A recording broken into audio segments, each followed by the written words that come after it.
Hey, there's a real clear distinction between the way people related to and approached God in the First Testament and the Second Testament, or the Old Testament and the New Testament. In the Old Testament, in the First Testament, things were pretty crazy. It was pretty complicated. If you wanted to stay connected with God, there were just so many rules. They're just rules about everything, how you dress, what you do, what you look at, all of that. There's rules about all of this stuff, and you had to keep track of all of that, and you had to kind of try to cram it into your brain. And if you broke the rules, and you were probably going to break the rules, you had to make sacrifices. There had to be some kind of a sacrifice had to be made. You had to kill a goat, or had to kill a lamb, or something like that, or bring a burnt offering or something. So you had all these rules, you had these sacrifices, and just thousands and thousands of rules, and there's so much to do. Kind of reminds me of the DMV.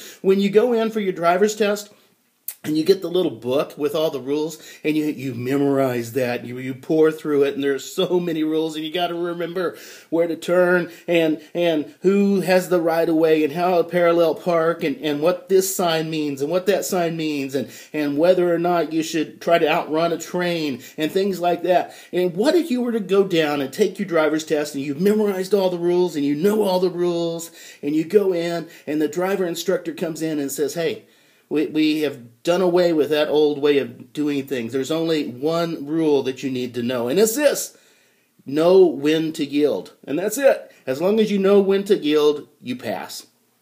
That would be pretty cool, to simplify things. That's basically what God did. Okay, look at verses 18 and 19 in Hebrews chapter 7 in the Voice Bible. It says this: "Because the earlier commandment was weak and did not reconcile us to God effectively, it was set aside. After all, the law could not make anyone or anything perfect. God has now introduced a new and better hope through which we may draw near to Him."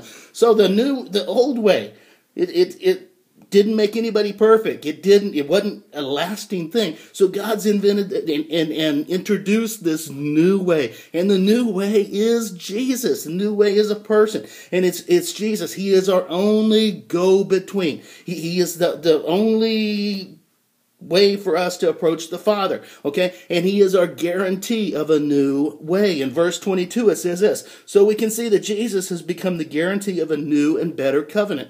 I love that. Not only that, check this out. He's the ultimate friend. Verses 24 through 26 says this: "Jesus holds His priesthood permanently because He lives His resurrected life forever. From such a vantage, He is able to save those who approach God through Him for all time, because He will forever live to be their advocate in the presence of God. It is only fitting that we should have a high priest who is devoted to God, blameless, pure, compassionate toward, but separate from sinners, and exalted by God to the highest place of honor." Have you ever had a friend who sticks with you and sticks up for you when you don't deserve it?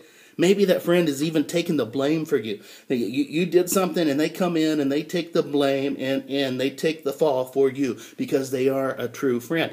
Jesus is the ultimate friend. He's taken the blame for us. He sticks up for us, and He will for all time. It's an amazing thing. He's a sacrifice. He's the ultimate friend. Now, the rule becomes all about yielding. Okay? We in the Old Testament, we've got all these rules. In the New Testament, He boils it down to a couple: love God, love your neighbor. And it really becomes about yielding. It becomes about letting God be God in your life and giving Him His proper place and yielding your life to Him, giving Him everything you got. It's not complicated. God bless you guys. Giddy up.